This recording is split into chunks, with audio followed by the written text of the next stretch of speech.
আজকে সারাদিনেও ভিডিও করিনি। আজকে সকাল থেকে অনেক ব্যস্ত, এ কারণে। এটা হচ্ছে চাল কুমড়া শাক। এই যে এই চাল কুমড়া শাকটা আমার হাজব্যান্ড বাবুকে স্কুলে দিয়ে আসার সময় নিয়ে এসেছিল। শাকটা যখন কাটছিলাম এত তরতাজা, আমি শাকটাকে এই যে বুটের ডাল দিয়ে রান্না করছি। বুটের ডাল আর সাথে একটু নারকেল বাটা দিয়েছি। আজকে বুটের ডাল দিয়ে অনেক কিছু রান্না করেছি। বুটের ডাল দিয়ে মুরগির হাত, পা, গলা, গিলা, কলিজা সব রান্না করেছি। আবার এখানে বুটের ডাল দিয়ে নারকেল দিয়ে চাল কুমড়া শাকটা রান্না করেছি। আর এই যে রাইস কুকারে এখনও ভাত।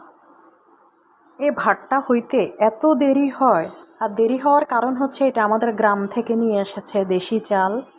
দেশি চাল হতে এমনিতেই একটু দেরি হয়। এগুলো ঢাকার চাল না, মিনিকেট বা যদি নাজিরশাইল হতো তাহলে তাড়াতাড়ি হয়ে যেত।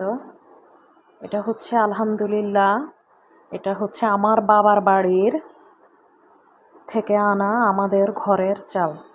প্রতি বছরই হয়, আমরা ধানগুলো বিক্রি করে ফেলি, কিন্তু গত বছরেরটা বিক্রি করিনি। আমরা সব ভাই বোনরা ধান থেকে চাল করে নিয়ে এসেছি বাড়ি থেকে। একদম মানে এত সাদা চালটা,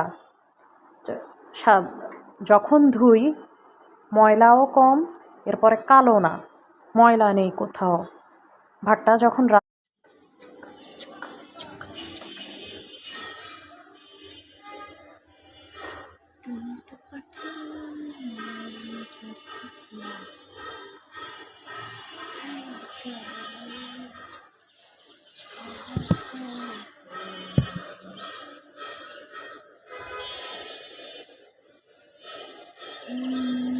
মাশাআল্লাহ,